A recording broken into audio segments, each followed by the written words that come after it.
Good evening and welcome to another live stream, live from beautiful Abruzzo in Italy, live from a home in Italy. Have I already said that? My name's David Benton, and tonight, ladies and gentlemen, we've got another big, massive Q&A. We've got horrible sound effects. We've got a bit of everything tonight. These are the really important live streams. These are the ones that we're going to be running every month, at least once a month, and it's your turn to ask as many questions as you like about buying, living and restoring here in beautiful Italy. Now, I have been told, and somebody I think has mentioned it on this live stream, that there has been some sort of problem with social media this afternoon, including Facebook, so I hear. So if you are, I've noticed people coming in on YouTube, but I don't see anybody from Facebook yet. So if you are watching on Facebook, let us know. Just give us a hello, tell us where you are in the world, and it will come up and let us know that everything is okay with Facebook. Not that there's a lot I can do about it if Facebook, for whatever reason, has gone down. But there you go. If you are watching on Facebook, then please let us know. Because I say, at the moment, all we're seeing is people. Oh, hang on a second. We've got some people coming in now from Facebook, so it looks like it is working. Fantastic. There you go. No idea what the problem was this afternoon. I struggled getting on Facebook this afternoon. Don't know if anybody else did, but there you go. All seems to be back up and running now. How is everybody? I'm actually a little bit tired today. I've just got back from a trip to Puglia, which has been fantastic, and helping a couple. I was actually their power of attorney by a property in Matera, which is in Basilicata. So if you've never been to Matera before, then you must go. What a beautiful place it is. It's actually the second time that I've been there, and it is an incredible place. Obviously, no region beats Abruzzo, but hey, not everybody can move here, can they? So that's been absolutely fantastic. So I got back about an hour ago, so I'm very tired. And just look at the commitment that I have to you guys. Very tired, long road trip, but I'm here for you. Anyway, I can feel the love. So tonight, what have we got? It's the big, massive Q&A, as I've said. In future, when we have these Q&A sessions, I know some people watch these live streams not live. They usually watch the recorded version of them. If you do have any questions that you like that you want answering, then please do send them to me at info@homeinitaly.com. Even if the live stream is going to be, I don't know, in a few weeks, something like that, I will print them off and I will ask some questions like I've got here. Ron has been fantastic and sent me about 6 questions. So I will try and get through as many as I can. And please don't send any questions in at this moment because we have a few things to go through, and I'll let you know when to send it in. Otherwise, we may well miss what's happening. So what did I want to tell? What are the announcements, Tony? I've completely. Oh yeah, tonight as well. Don't forget the big thing tonight. The huge thing tonight, the new things that we've been doing, and I can never remember the name of it, so I'm going to put it up on the screen. It's Domenico and Tony's tongue-twisting trials. Anybody that doesn't know what they are, even though Tony's not let me put it on the screen, he always takes up. Have you noticed? Tony's any bad sound effects, it's coming from him. So Domenico and Tony's tongue-twisting trials is back again tonight, where basically, and for those of you who've not seen it, then Tony, our producer, who is really trying his best to learn Italian, gets to read out an Italian, a quote from a famous film. He's going to read it in Italian. And then later in the program, Domenico, who is our agent around the Sulmona area, he's going to be coming on live again. And he's going to say the same quote in English because he wants to learn English.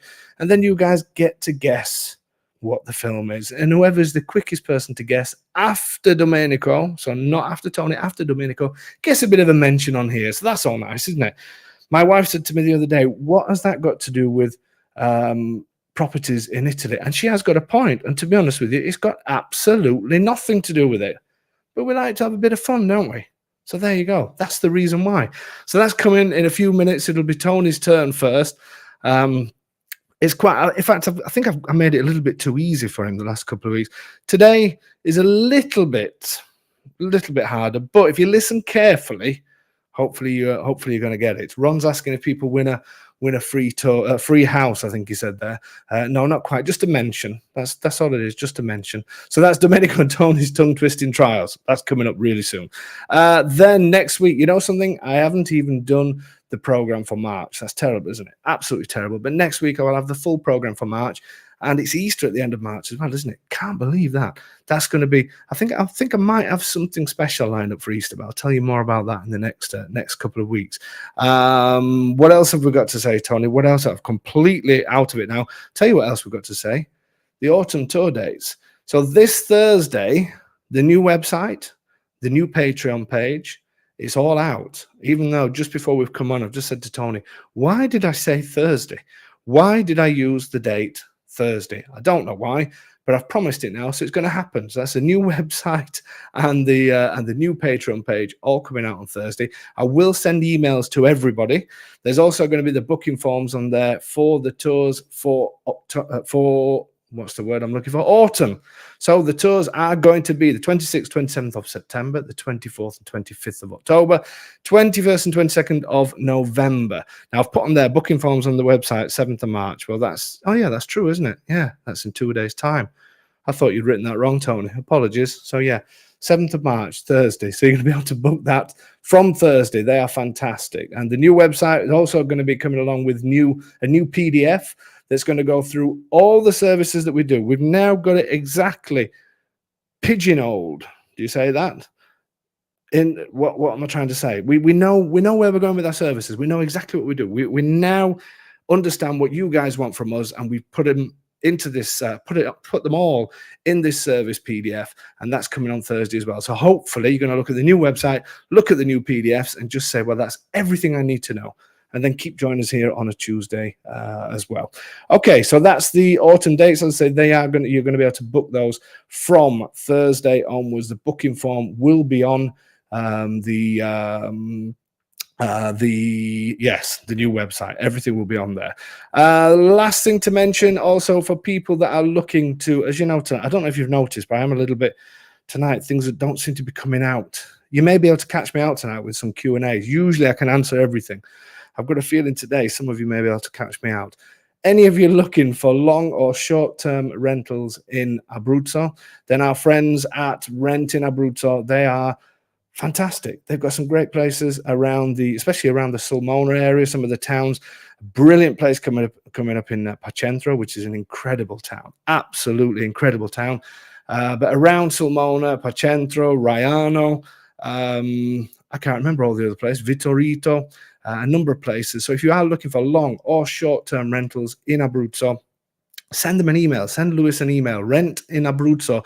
Just make sure you get the spelling right. Some people have put double B and one Z. So it's rent in Abruzzo, as you can see there, at gmail.com. If you forget the email, obviously send me an email and I will pass it on. We do not take any commission. It's got nothing to do with us.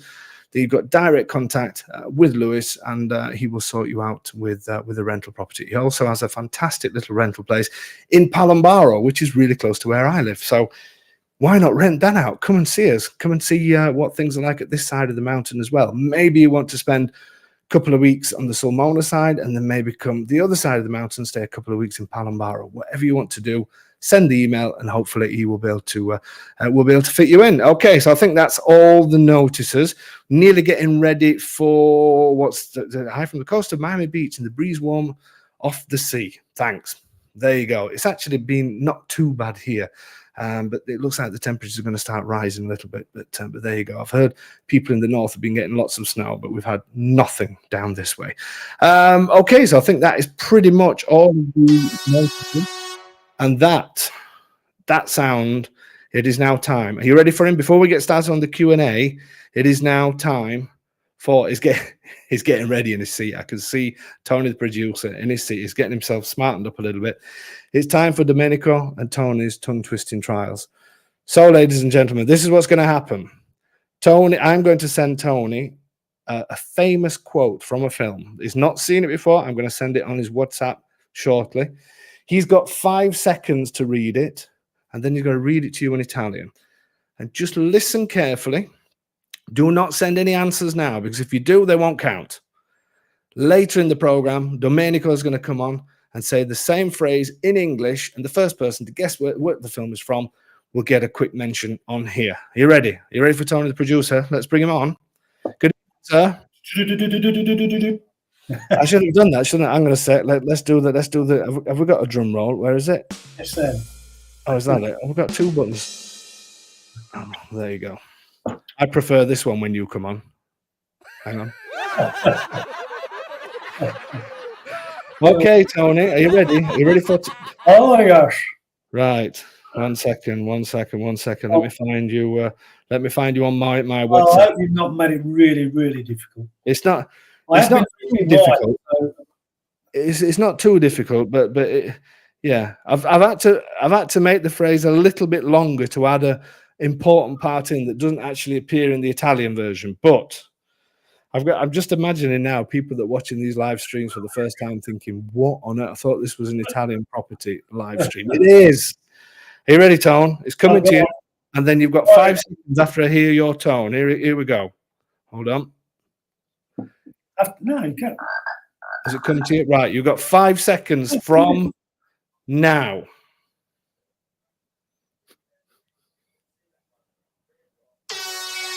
Okay.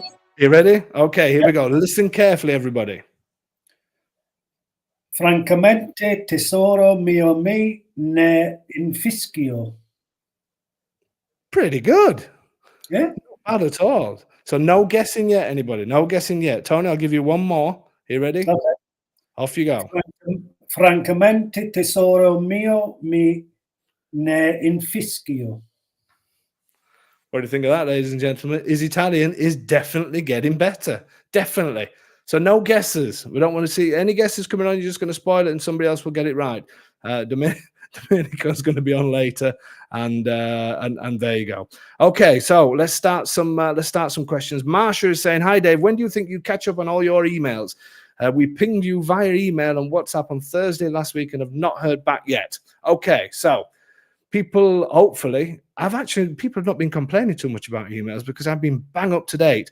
But hopefully people should be getting return emails. We don't open at the weekend. I do try and get back within 48 hours, but hopefully people will see that when emails come across, it did say that we're closed until tomorrow because I've been in Puglia. So all last week I was bang up to date. So I'm hoping I've got it. May be worth sending the email again, Marsha, because I was bang up to date up to Friday.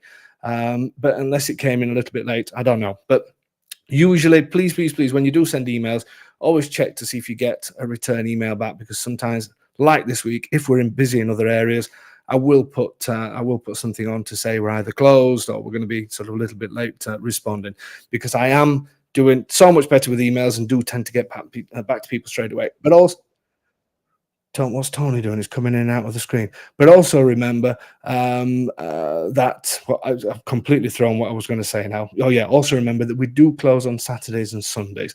I do try and have my rest, and Saturdays we try and do some videos as well.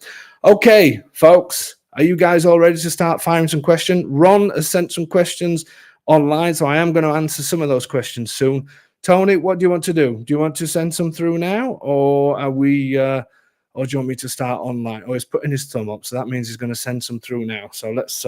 I did see one that came in just before I do Tom's, actually, Tony. If you just forgive me 1 second, because somebody wrote as soon as they came on the live stream, half an hour before it went live, they asked if Ed, I think it was, asked if house insurance is required in Italy.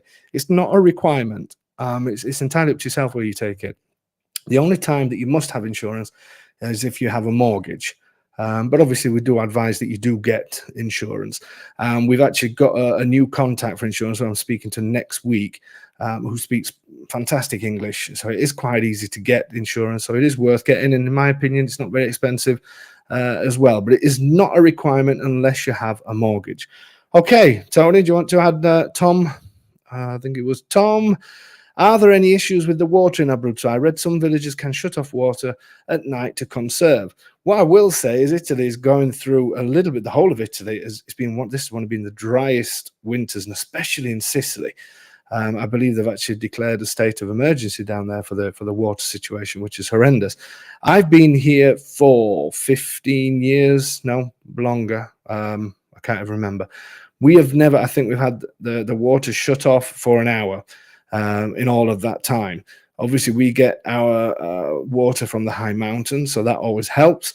Some places closer to the coast and some of the bigger towns closer to the coast, I have heard the same, that they do conserve it through the night. So they tend to do, it does really, unless it's an emergency situation, usually it is through the night, as in sort of 11 o'clock at night, well, 5 in the morning, something like that. So the times are usually quite good. In the areas, Tom, that you've been looking at, there shouldn't be any problems with water. But yes, sometimes in the far south of Abruzzo, some of the inland areas there, and then along the coast and the bigger towns, sort of Chieti Scalo, Pescara, some of those areas, Vasto, I do hear that the shortage. I don't think it's a huge problem, but having said that, obviously we've not had those kind of problems here in the countryside, so it's not been something that we've had to concern ourselves with. But yeah, it's worth asking if there's a place that you're interested in. Okay, Tony, I'm going to ask one now. Oh no, he's got one here. He's got Martin. When an agent takes an architect to check the structure of a property instead of the geometry, is that a normal procedure? Okay, so it depends. The thing is, what you've got to remember, when you're buying a property from an estate agent, it's not their job to do anything to do with the structure, give you any ideas for restoration. I think the strange thing is again, when I was in the UK, I would have never dreamt in a million years, if I was buying a house from an estate agent, for them to say, you know, what's this like? What's that like? Can you tell me how much roughly it would cost to do this? Can you tell me this, that, the other? And it's not their job to do that, obviously. But what you will find is some of the helpful agents, or some of the agents that have maybe got friends or colleagues that are geometers or architects, then they will pull on them to help them to sell a property, basically. And hopefully they're going to be good to you to say, you know, that these people have looked and they've given this advice. But that's all it is. It's just advice. So for an estate agent to take an architect is absolutely fine. I personally use a geometer for my own reason, but you can take an architect, you can take an engineer, whatever it is, to get some advice on the property. Now, how far that advice goes is down to yourselves, really, because if you wanted to have a full report, then you can ask an architect or a geometer. It's usually geometers that do things like that, like as a survey, but you can ask any of them, architects, geometers, engineers, send them there. But what you can't be thinking is that your offer is reliant on what they say, because if an architect goes into an old house, or a geometer or whoever it is goes into an old house and say, well, the electrics need doing, the plumbing needs doing, it's all old, it could really be done. Of course, it would be better if they were renewed. Does it need to be renewed? Or could you live in it and get on with it? Then usually the answer is yes. And to be honest with you, the owners are selling the property as is. They're selling the properties at the prices they are, because you can clearly see on either the photographs or wherever it is that the property needs work. So yeah, taking an architect rather than the geometer, perfectly normal. I say it could just be that that particular estate agent maybe has an architect in their office, or maybe the next office is along. So there's nothing unusual, I would say, about that at all. But yeah, it's a tough one. When things need to be restored, you have to take on some of the responsibility yourself. And you can't sort of look to get that information to try and drive the prices down, because a lot of the time the prices, you know, the owners will say, well, this is my house, of course things need changing, that's why I'm asking 50k for it rather than 100k or whatever it may be. So yeah, not unusual. I would say it's absolutely fine. But if you are looking for, certainly not guarantees, because even if they were written, nothing's guaranteed, and I think that's the same all over the world. But yeah, if you wanted to go further in depth, then you would need to pay for some of those. While we're talking about geometers and people like that, I'm just going to cover one of Ron's questions. Tone, if you don't mind. Is it a geometer who can tell a prospective buyer whether they will be able to put a pool on the property, and what conditions and restrictions apply to putting in a pool, such as in-ground versus above ground, size, shape, color, etc.? Or is it someone else who provides that information? Okay, so when you have any sort of restorations that you want to do a property, whether you're putting a pool in, whether you're putting an extension on the property, whatever you're doing, there's different levels depending where you are. There's different levels of authorization that you may need where you are. Now, so many times, and complained about this before, moaned about this before, not complained. When there's certain YouTube channels that are out there saying this is a great place, look at this one, you could put a pool there. Imagine how nice it would be to have a swimming pool sat there and looking at the views. These people that have got no experience in this happily say that. You go along and thinking, okay, I'm going to buy that house and I'm going to put a pool in, to then find out later that the kind of zone it's in, they won't allow for a pool. Maybe it's a zone where it has the slight possibility of landslips and things like that. Now, people then suddenly start freaking out, think, oh my God, landslips. Okay, well, not even going to think about the house. The reason why they do, if it's the kind of land where there's a possibility of a landslip, so if it's on a steep-sided land, if it's the kind of ground underneath, it's not that your house is going to fall down the hill, because that house has probably been stood for however many years. But if you've suddenly got a huge amount of water in one place, that's whether it's above ground or whether it's below ground. If that water suddenly gets out for some reason, something happens, there's some sort of something that happens and that water escapes out of that, you've got a huge amount of water hitting ground that already has the potential to slip. And that could then create real problems for yourselves and possibly people that live below you. So some of these restrictions that are put in place, it's not because you're living on the edge, and they're saying, no, you're already lucky that your house is up, let alone putting a pool in. They're not saying that. But what they're saying is the house has been built to the right specifications and can withstand if there is any slight problems or things like that. But as I said, if there is a slight problem that happens under the ground and all of a sudden all that water is released onto the ground, that can create a huge problem. So whether it's above ground, because you always hear people saying, I've been told I can't have a below ground swimming pool, so we're just going to put an above ground one. People do. But technically, it's more than likely that you're not allowed to do that up to a certain size. You can have something that's a tiny paddling pool or whatever. Lots of people do it, but that's a different situation. Some people will class swimming pools, and I'm not telling you to do it, some people will class swimming pools as something else so they can try and push through the planning. That happens a lot, because at the end of the day, if somebody who's doing some planning for you says, look, you can't have this, but I'll class it as a watering hole that can only be this size, but then you decide to build a 20 meter by 10 meter swimming pool, the geometer would, or whoever it is, would say, no, I told them they can only have this. Whatever they've done, they've done. So it is important that if a swimming pool is really important to you, it is really important that you double check. Don't just listen to somebody on YouTube saying that you can do it or not, because that is not necessarily true. So if it's something that's really important, just like any other restorations, if you say it's a deal breaker if I can't put a window in this wall, don't listen to some of these armchair experts, as I call them, saying, oh yeah, you can just put a lintel in that and that will be absolutely fine. If the law states that you can't do that, you could put 50 lintels in there. You could put 300 lintels in there and back it up with another 50 pieces of iron and whatever else holding it up. If the law says that you can't do that, you can't do that. So the levels of authorization that you need for any sort of restoration depends where you are. So it depends the zone where you are. It can also depend on the council where you are. There's so many things that you can and can't do. The simple thing is to ask a local geometer, and they will find out. They will find out if they're not sure themselves, which they will be sure, but they will find out off the local council, even down to restrictions of maybe the colors you can paint if you're in the historical center, because what they don't want to do is be in a beautiful historical center like we all love in the middle of a gorgeous town in Italy, and all of a sudden you decide to paint your house purple, or you decide to paint your door purple. Nothing wrong with purple, but it may not be in the color code, charts of the local council.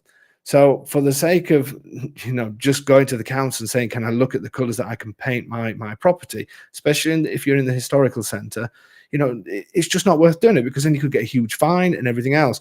You may want to change your windows, and instead of having wood windows, you want to put white windows in, or green windows, or some modern gray windows. You need to go and check. So I know it all may sound like a nightmare, but it's not a nightmare. You just need somebody that knows what they're doing, and they can ask the questions and say, advise you properly and say, no, you can't do that, or yes, you can do this. So don't take anything for granted. Don't think that one town or one area is the same as the other, because that's not how it works. And just get a professional on the ground who's going to say whether you can or can't do that. Okay, Tom, do you want to add some more questions? Lorraine, how soon? Hello, Lorraine. How soon after closing can a home in Italy have the trash, water, gas, electric, and Wi-Fi in the new owner's name? This question is that, you know something, Lorraine, and everybody, it should be the easiest part of our job, and sometimes it is, and sometimes it can be a nightmare.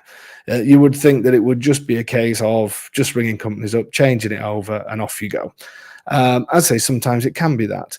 I would say to anybody that's buying a property like you, Lorraine, is to give yourself plenty of time after signing. First of all, you never know, and especially in your case, Lorraine, and other people that it's happened to, you never know, something may come up at the last moment of signing that only the notary can find out.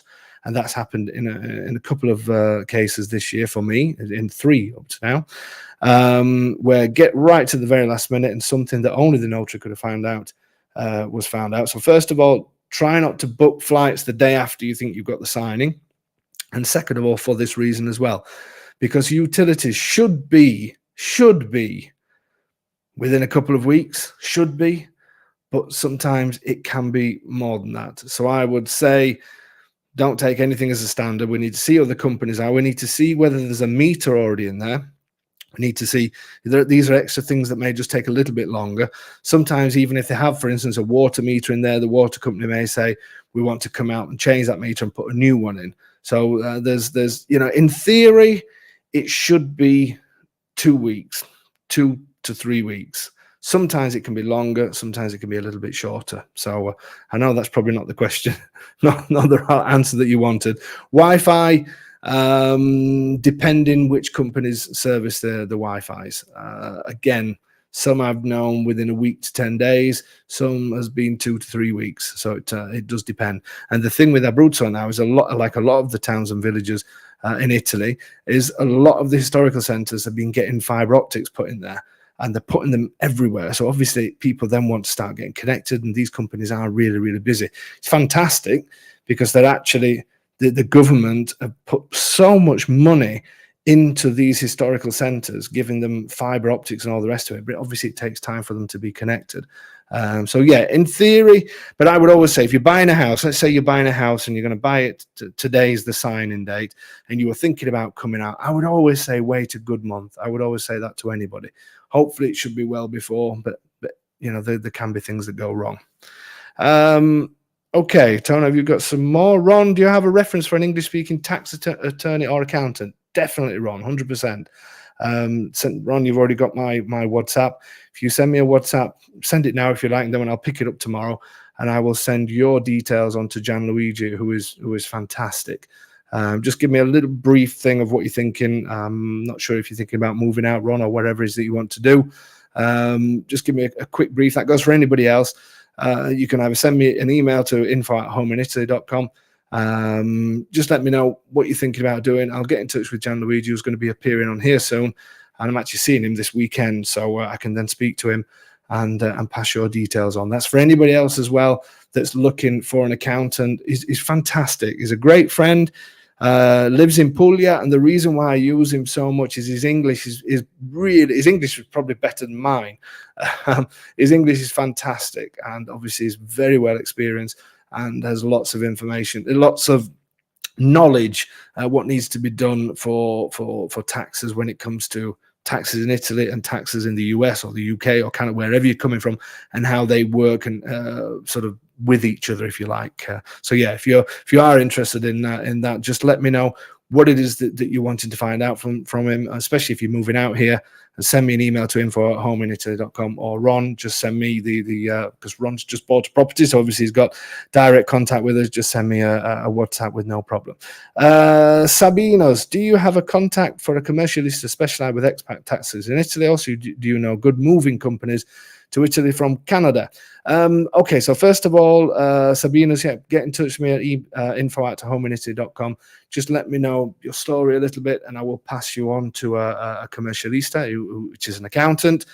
So he's fantastic. With regards to good moving companies, it is something. No, I've got to be honest, I don't, but I do know lots of people that have moved from the US rather than Canada at the moment. But I should imagine, you should be able to. I know there is a big difference between US and Canada in terms of mileage and that kind of thing. But yeah, I will find out. I do have some people that have come from the US that may be able to give some information. But I will try and get hold of some moving companies, because a lot of people do ask about that. Okay. One that I just want to, Dave's just saying, when is the next group tour? If you go on to www.homeinitaly.com and then click on the tours page, even though that will be changing from Thursday, there may be some seats left on April. I seem to think April had some, possibly. But if you have a look on there and look on May as well, if the April and May forms don't show up anymore, it means that it's sold out. And then the next ones will be in autumn. But if you go on the website now, you can see if there's any left for April or May. If not, on Thursday, you will see all the next ones. I did have a question quickly that I was sorry, Tony. I'm just going to ask this question, because a gentleman contacted me that was really concerned. This person from the US, about the language. He said that he was considering, I can't remember the person's name, I didn't write it down. They were considering moving here. They really wanted to change their life, and they really wanted to move to Italy. But their number one concern was the language and language barriers and things like that. And quite a few people have sent me similar questions to that. And joking aside, we have a laugh when we do the language thing with Tony and Domenico and all the rest of it. And all I can say for anybody that's considering moving out here is learning the language is actually part of the fun. If you think that you're going to be fluent in no time at all, that's not going to happen. But you don't need to be fluent. All you need to do is have a basic understanding, which you will get. You'll be surprised how quickly you will start getting a basic understanding. And there's always people that speak English as well. And there's always a good, or usually in most places in Italy, there'll always be expats in that area as well that will always lend a hand if needs be. But you'll be surprised how quick you'll start to pick the language up. And I've seen it on all sorts of levels, from people that have moved out here in their 30s and 40s to people that have moved out in the 60s and 70s, because some people say, oh, I'm too old now to learn, all the rest of it. You'll be surprised how you suddenly start getting on with the language. You may feel now, it's like when we moved here, obviously my wife's Italian, so it did make it slightly easier in the sense that I had somebody where I could come home and say, I was in this situation, I didn't know how to say this. Can you tell me how to say that, so I know how to get out of that situation if it happens to me again? And so, yeah, in one sense, my wife used to speak to our children in Italian all the time. And we have this conversation between us when we're all speaking of, I always speak English, they speak English to me, they speak Italian to my wife, and so on. And we have this mixed conversation. And when we moved here, everybody was saying to me, you're going to have to learn the language. You're going to have to do it. You're going to have to make sure you're going to have to study it. Well, I'll be honest with you. My days of studying were a while ago. I'm 50 this year. Did I tell you that? Did I mention it? August the 9th. I'll remind you. But where was I? Yes, the language. And I thought to myself, I didn't particularly like school, to be honest with you. So the thought of studying again later in life just scared the life out of me. And I just thought, I'm never going to pick this language up. And I did try bits and try. But then once I started coming here more and more, even the simple conversations in the bar and I don't know, just passing by somebody on the street, you do start to pick it up. I don't know where it comes from. I really don't. Now I speak, some people will say I'm fluent. I possibly am. I'm certainly, my verbs and everything else will be all over the place. I know that, but I am more than capable of having a full conversation. I'm more than capable of translating, but I do make errors, but that's fine. But you'll be amazed how much you pick up. And we joke about this with Tony. He always says that he's found it difficult. I'm sure he doesn't mind me saying this, with the language, but he gets by, and he will put himself in a situation like many others do, where surrounded by Italians. And to be honest with you, there was a film crew in our village not so long ago for a main, he's actually doing a sign now to say drink helps, which it does. But there was a film crew that came to our village that was for one of the main Italian channels. And out of anybody they could have chosen in the village, Tony just happened to be in the village at that time, and they wanted him to speak. And, they were asking him why there's so many Brits or so many foreigners in this particular town. And why Abruzzo, why? And so he basically told these people it's because Abruzzo is beautiful and blah, blah, blah. And that came not from learning, it just came from being here and having the basic understanding and just not being shy about it. Because I think the problem is lots of us start to hold things inside. Oh, no, I can't say that. I sound stupid. Whereas Italians will just come at you as if you've been speaking all their life. And that's because they just say, well, we have to talk to the person, so we may as well just talk. And if they pick bits up, great. And even, sounds awful to say, even people like Tony, but anybody else that's come out that's got no language skills whatsoever, all of a sudden you start to pick the basics up. So if part of your decision, whether to move here, is based on the fact of learning the language and not being able to communicate, what I would say is when you start doing that, your life will change, because all of a sudden something else happens, something else opens up. And in an emergency situation, there'll always be somebody. It's not that nobody speaks English. So, these people that are worrying, that do send me questions about settling and all the rest of it, I say that is part of the fun. Just let it happen. You will be amazed. You'll be amazed how much you pick up and how quick you start to pick things up.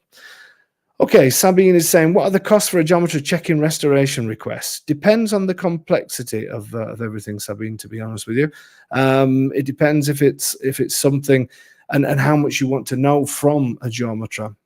We have a guy that looks after restorations. I used to work with him a long time ago. Then I've not seen him for a while because I sort of started working in different areas. I'm now back in contact with him, and he will charge so much to go out to properties, do an assessment of that property, and give people a basic sort of rundown of the house. But if you're wanting to know how much things are going to cost, it is very difficult. What I would probably say for basic things, you may be talking around about 400 euros up to maybe 1,000 euros if you're wanting somebody to really go in there and really and create a full set of works that need to be done and start getting prices and things like that.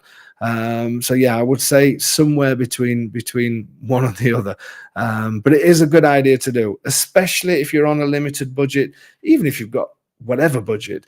But if you're on a really tight budget, some people will say to me, I've seen a house for 80k and I've only got, my total budget is 100k, and then I usually say to them, well, straight away, 80k is for the house, but you may have another 10, 12, 13, 14 on top of that with all your fees, taxes, notary fees, translations, everything else. May even be more. It may be less if you move in here, but even if it's 10k, then you're only left with 10,000 euros, and 10,000 euros is not a lot these days. So it's sort of, if you're on that kind of tight budget, then it is worth spending the money if you can find somebody in the area to do that.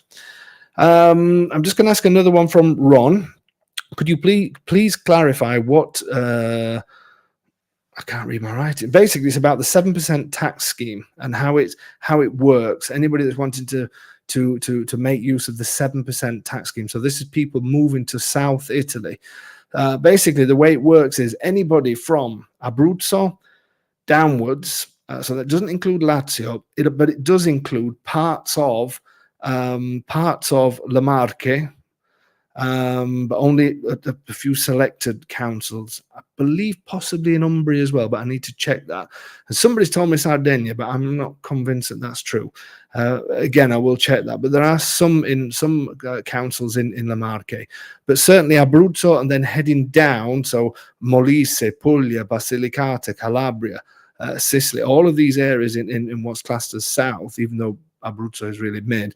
As long as you're in a town that is less than 20,000 people, then you can claim the 7% tax on your worldwide income. So if you're thinking about moving here from wherever it may be in the world, no matter how much you earn, obviously you need to go speak to an accountant to be 100% sure of everything.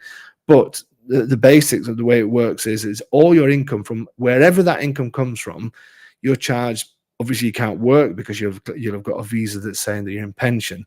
But if you've got loads of rental incomes and you've got loads of income from wherever, pensions and all the rest of it, you can go on a 7% scheme that you pay 7% on your worldwide income for around 10 years, provided the council is less than 20,000. Now, some people have said to me, what if I buy a property that's in the council of Chieti, for instance, or Pescara, but it's on the outskirts and it's in a small frazione that's called something else?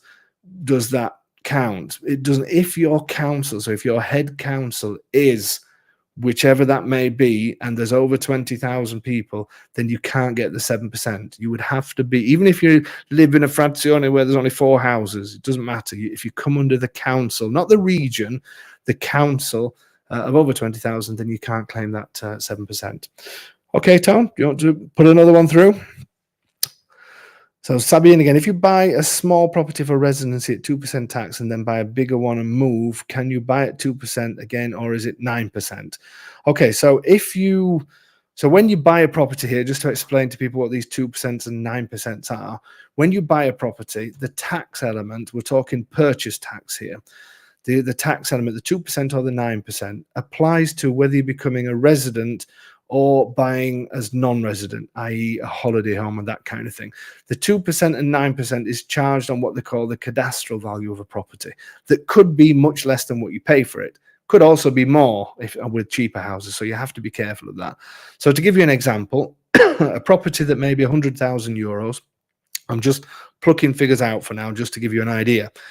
Let's say they have a cadastral value of 50,000 euros. Then you will be taxed on the 50,000, not the 100,000 that you paid for it. Excuse me, I'm just going to, sorry about that. So you'll be paying tax either 2% or 9% on the 50. Now, let's say you say I'm going to be a resident of this particular property, but my intention then, like Sabine saying, is maybe to move over and buy a bigger property. If you sell, let's say you buy one and you've got your 2%, and then you decide to sell that one to buy a bigger one, and you want to, if you sell that property, then as long as you move within 1 year, I think it is, and you buy another property, then you can take that 2% over to your new property. But you can't have 2% on 2 properties. You can't say, well, I'm resident in this one, but then when I buy this one, I'm going to be resident in that one. But let's say you've got a property now. Let's say I've got this house now. I've asked for 2%. I've got my discount, and then I've thought I found another property. I want to move there. Can I transfer my residency? What they say is there is a clause in the contract that says that you declared your 2%, and provided that you buy another property within 12 months, then you can use the 2% again on that one, because that will be your first house and you would have sold your original first house. So yes, that you can do it in that way. If you're looking to keep the house that you've got the residency in and move it on to another house, so you're keeping that one and you're moving on to the new property. I said somebody was going to stump me tonight, didn't I? I did say it would happen. And I'm not going to answer that question. I'm going to answer you next week, because I've completely forgot how that part works. But I think if you're keeping this one as your 2% and you decide to buy another one, you can get residential benefits, but I don't think you can ask for the 2% on the new one, because you've still got 2% on this one and you're holding on to that property. I will double check that with my notary, but that's my understanding is you've already asked for 2%. You've still got that property. So this one, you're going to have to pay your 9% on. But once you become resident of that, you can still get some of the benefits like not paying council taxes and all that kind of thing. If you were selling this first property, your 2%, then as long as you buy another one within 12 months, then you can pass that on. But I will double check that, Sabine, but that is my understanding. Okay, this one I want to ask again. These are all come from Ron. So thank you, Ron, for asking all these questions. Remember, everybody, if you do have some questions, then please send me the email and I will answer as many as I can. Sabina, Sardinia, sorry, can I just have that on again, Tony? Sardinia is on that list too for 7% towns for under 20k. So I did hear that about Sardinia, but I just wasn't sure. But the vast majority, I say, are if you go from Abruzzo downwards, and there are some in La Marche as well. This question, this is quite a good question, this one. Again, this comes from Ron. Can you please clarify what one is legally allowed to use their cantina space for? So a cantina traditionally would have been where you keep wine and oil and all that kind of stuff. Or does it vary from commune to council to council? For example, could one put a bed in the cantina and use it as an occasional guest room, or as a summer sleeping room, or put in a summer kitchen and dining table for summer needs, set up an art studio, music studio, and or media room for watching films? If plumbing is not an issue, are you legally allowed to put a WC or laundry in that? Install a sauna, set up a personal yoga room, workout? Are you allowed to use the cantina for virtually any purpose other than as full-time living quarters? It's a good question, that, because to become habitable, so if you've got a cantina, which lots of properties here do, they'll have on the ground floor, they'll have canteens or storage or tavernas or things like that. Then they'll have the house above. And the reason why they register them as cantinas, there's two reasons. One, because, well, there's a few reasons actually. One, because if you're not using it as living space, there's no point classifying it as livable space, because then you'll be taxed on it, in the sense of if it's a second home, you'll be taxed slightly higher because you have more livable space. When it comes to your refuse tax, your bin taxes, your rubbish tax, whatever you want to call it, garbage tax, because you will have then increased the square meters of your house, that would slightly increase. So if you've got a canteen or a cellar and that's what it is, then that's what you register as. The other reason why it may be registered that way is there may not be enough head height for it to be legally classed as a livable property. The head height, I think, needs to be 270 or 280, somewhere around that meters, for it to be to be able to be classed as a habitable part of the house. Also, the amount of light coming in is a big thing. Now, a lot of these cantinas will have a small amount of light, and it's so much, it's a percentage or so many square meters per square meter. So if you've got a room downstairs of 30 square meters, you have to have something like, in that kind of ratio, I think you have to have something like 8 square meters of light. So you have to measure the natural light. So you have to measure the windows and everything else to double check. So you also need to check with your local council if you're allowed to increase the amount of space and you're allowed to increase the footprint. That is always important to do that wherever you are in Italy. But then you do have things like light and you do have things like ceiling heights. So what Ron is asking is, can you use it as something else? Now, lots of people I know have created apartments there and rented them out and things like that. Not actually, really, you shouldn't really be doing that, because what you're doing is you're renting out a storage room or a garage. If something happened, then, and God forbid the building collapsed or whatever, if something bad happened, then you're renting out a space that is not used as habitable. So you can get in a lot of trouble, obviously, for that, because it doesn't have the correct requirements to be a habitable space. So you've got to be very, very careful if you're doing something like that. Now, what can you do personally? You can do pretty much anything. If you've got a cantina in your basement or whatever it is, and you think this will make a great cinema room, then if that's what you want to do, if you want to put a table and chairs in your cantina, you can. if you decide you want to put a kitchen down there because you don't want to go upstairs to have a cup of tea or whatever, you want to put a fridge there, and if there's plumbing there, you want to put a toilet in there. There's no restrictions for that. You always need permission, but it will never be a habitable space. You also need to see how it's been designated, because you may be able to turn it into what they call a taverna. And a taverna is traditionally a room, usually on the ground floor, downstairs, where there'll be a huge table, there will be a kitchen, there will be a bathroom, and it's what people use for parties and things like that, rather than going up into the main house. So your geometer may say, well, let's change it to a taverna if that can be done, because a taverna, then you can have a kitchen and you can have a WC and things like that. But at the end of the day, if you've got a cellar, anything, you decide to plug a TV in there and sit down at the table, that's fine. But then if you're renting that space out or doing something like that and classing it as that, but legally it's not, it's a cellar, then you can get into lots of trouble. So be careful about that. I've just seen Domenico's come in. Domenico's, because we're nearly time for Domenico's session. Domenico, 2 minuti. So you do have to be really careful about things like that. Tony, are there any more? Do you want to put another question through? Because I know that time's coming up. Shall we? I'll answer this one, and then we'll probably go to Domenico. Are the processes of paperwork a headache for repair work in old town areas where the streets are walking only? The labour market for repair and building must be saturated. Now, the thing is that the processes and paperwork are the same anyway. It doesn't matter whether you're in the old town or not, because a lot of the rules are the same throughout. Obviously, there's always the difficulties when you're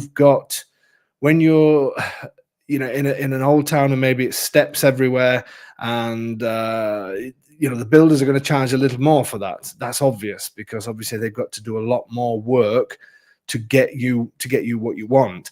But in terms of the paperwork and the rest of it, no. And to be honest with you, lots of people, they're used to working in these old towns. At the end of the day, it's Italy. People, they're used to doing it. Same with I get lots of people asking me whether or not people will do deliveries, if Amazon deliver and all things like that. Of course they do. It's normal. It's a normal thing. I use Amazon all the time. But they deliver to all these old towns, because if they didn't, they'd be missing off a huge market. So it's something. It doesn't matter if it's in an old centre, but there can be some issues with builders having to carry things through the streets and all that kind of thing. But yeah, the paperwork should be simple. Okay, Domenico, sei pronto? Is nodding his head. He's ready. Are you ready now? So now what we are going to, for those of you who've tuned in and now think, what on earth is going off? We are just going to quickly go back to Domenico and Tony's tongue-twisting trials. So earlier, Tony gave us his rendition, which we're going to let him do again. And then Domenico, who I don't know where he's setting his camera up at the moment, but he's walking around all over the place. And Domenico is then going to say it in English. As soon as Domenico said it is in English, then it's time to guess, and whoever guesses it will obviously be mentioned on here. So let's bring Forza Domenico, Maurizio is saying. Okay. Domenico, sei pronto? Okay. Let's bring him on. Buonasera. Buonasera. For those of you who don't know Domenico is our number one agent around the Sulmona area. So I'm sure some of you have seen him in the videos. I'm also going to bring the producer. Here he is again. Hey, buonasera, Domi. Ciao, Tony. Ciao. Okay, so let's try this again. We're going to start again, and I've not even sent Domenico. Ma Domenico, tu c'hai il telefono di Silvia? Sì. So I've actually got to send Domenico's English phrase to his wife's telephone, and he's going to read it. First of all, we're going to listen to Tony one more time, and then I'm going to send it to Domenico. Tony, are you ready? Yeah. Okay, Tony first. Okay. Go for it. Francamente, tesoro mio, me ne infischio. Okay. Domenico, Good, Tony. tu sai quali film? Tu conosci quel film? No. No. So Domenico doesn't know what Tony's saying. That's normal. Ok, un attimo solo e ti mando questo messaggio. Aspetta. So I'm going to send this now to Domenico. Francamente, E poi tu io me. hai 5 secondi per studiare, va bene? Ok. So he's got 5 seconds to study, and then, ladies and gentlemen, it's time to guess. 5 secondi, aspetta. 1.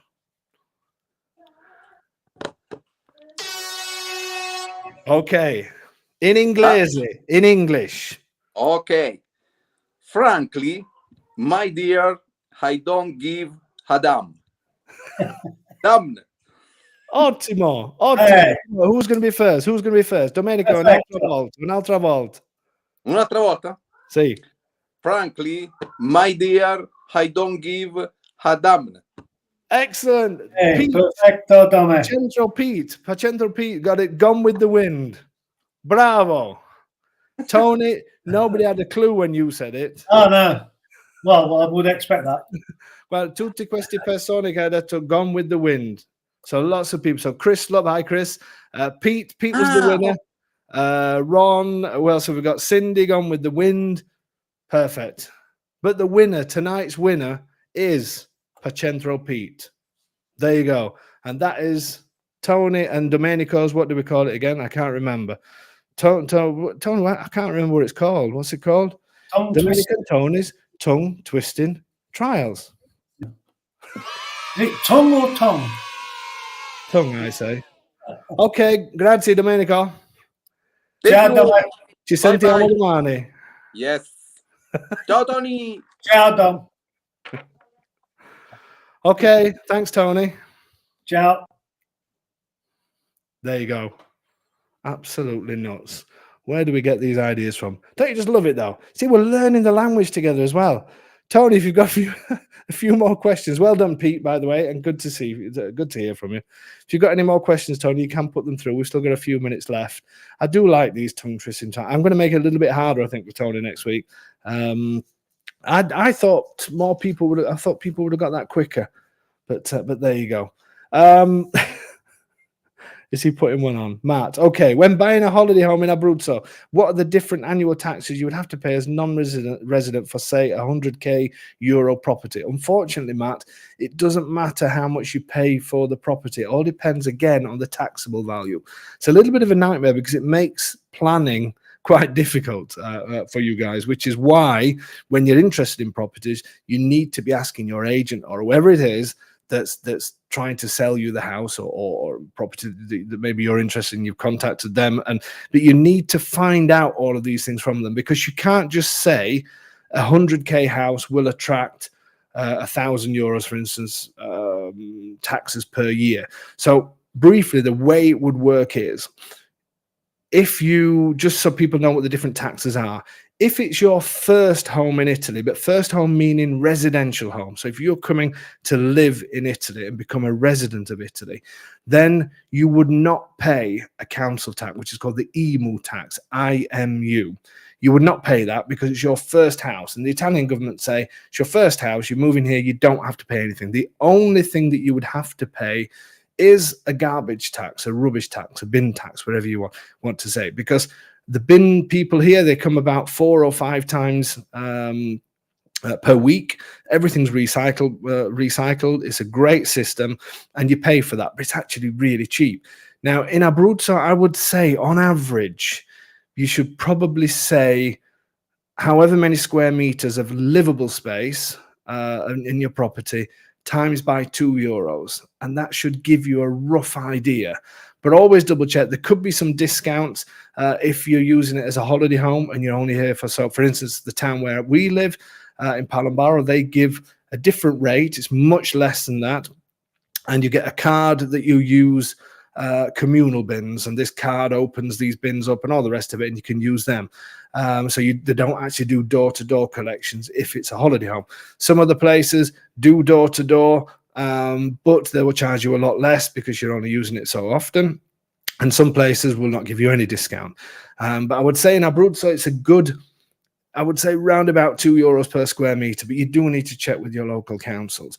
When it comes to the actual EMU tax, which is the council tax, you only pay that if it's a second home. So it's either a holiday home, it's a home that you don't live in. So it's a holiday home, or maybe you've got one house in Italy and you've bought another one as an investment. Then you would pay an EMU tax. There is no calculation in the sense of when it comes to price and then working out a calculation. You need to know what the taxable value is. It's the only way you can do it. Once you have the taxable value, there's a website which I'm going to go through preparing the budget. We're going to do that again this month because lots of people have been asking me how much do I need to think about on top of a house price to arrive to the amount that I will actually pay. And I am going to go through that again this month. But you do need to know the taxable value, the rendita value as it's called. And then there's a website site that I will share with you. You put that figure in there and it will calculate for you. What I will say is the average house, I don't think I've maybe just one person, one or two clients that are paying over €1,000 per year for that. So 1,200, 1,300, 1,400. The vast majority are around the 4, 5, 6, 700. That is certainly not something for you to have in your mind because I don't know what kind of property you're getting. But I would say as long as I've been doing this, and with, if we say average prices going up to 200k, even though it's got nothing to do with prices, I've not met anybody that's really paying, or very, very, very few people that's paying more than 12, 13, 1,400. And the vast majority, 4, 5, 6, 7, 8, round about that. But again, that is not a calculator. Don't use that. Tune in for this month. As I say, I will do the budget one, how to budget for your purchase and that kind of thing, and that will be part of that. Okay, I think that's do you want to put another one through, Tone, and then he's going to put one here. Troy, Dave, I've been reading Canadians can now buy property in Italy if the town is under 10,000 in population. Have you heard anything similar? Troy, it is something that is going around, and apparently there is a notary in Rome that is saying this and saying that they will do it. But I've got to be honest with you, I've still not met anybody that has done it. My notary, I've given all the information that I've been given from this other notary that talks about towns under 10,000. And up to now, I've not found a notary that's prepared to do it. And I've asked my notary to read. The problem is, as you can imagine, when they draw up these complicated when the Canadian government made a decision to stop foreign people buying in Canada for whatever their reasons were, obviously when that legislation goes through, you've got a mountain of laws as for the reason why, and maybe some variations on that, and maybe so what you're looking for is a notary that's going to interpret that law into Italian law and then be satisfied that they've done that correctly.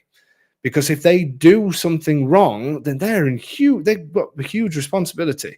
So you're looking for a notary to look at a law that's been created by another country, interpret that into Italian law to then justify you being able to do this. And up to now, I've not found one that has.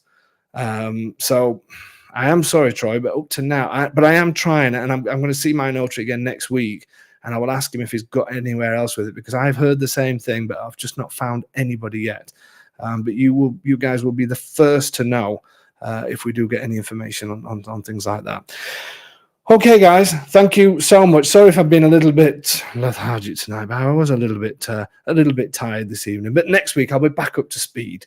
But I hope you've enjoyed that. As I say, the Q&A sessions are really, really important. David, I'm glad you said this, that you can't wait for the March tour, for the simple reason, I did mean to say that earlier, anybody that is coming on the March tour, I will be in touch with you by Friday. By Friday of this week, I will be sending, I'm writing myself a note. Thank you, David, for bringing this up. So everybody that's coming on the March tour will hear from me this Friday, and I will be setting up a a WhatsApp group for you guys, because we get going in a couple of weeks, don't we? 2-3 weeks nearly. So really looking forward to that one. But yes, as I was saying, the Q&A sessions are a really big part of what we do. And I'm sure when you see the new website and you see the new PDFs, where I try to explain how we're going to work in future and how we're going to do things in future, what I don't want you to think is we're pulling away the personal side of it, because we will never stop doing these. We love being in touch with you guys, and we love answering questions wherever possible. And we will carry on and carry on and carry on doing this while ever you will have us. But the Q&A sessions are going to be a regular thing. It's important that you just come on and ask the questions. And if you're worried that I don't know, maybe it's a stupid question, you think, I don't want people to think that there's something, why I'm asking this type of question, just send me an email. It's no problem. If you've got something on your mind, there's a good chance that there's going to be many others with the same things on their minds. So please feel free to email me. Even if you think of some tomorrow, just fire it off to me. I'll print them off. Ron's done that. I've still got a few questions to answer from his list, and I will do that next week, because, as I said, these sessions are going to be really important. Okay, so next week I will announce all the March information. This Thursday, new website, new service PDFs. I'm going to get in touch with everybody by email. New Patreon page. I'm really looking forward to that. Again, that's not to segregate people. You're going to see why we're doing this when I send these out. But these evenings will carry on, and everything we're doing is going to be, the idea is to get as many of you in houses over here as possible. That's what we want to do. We know that's what you want as well. And while we're doing that, we have this great community, and that's what I want to make the most of. Now I'm just rattling on and just going on just to fill up time. But there you go. Thank you so much for all your support. Really appreciate it. I hope you had a bit of a laugh tonight as well with Tony and Domenico. On a serious note, as I've said before, if you're worried about the language, don't be. It is as much fun as we've had tonight. It's part of life being here, and it's part of living in this incredible country, and it will make your life so much better, believe me. Thanks for all your support. I'll see you again next Tuesday.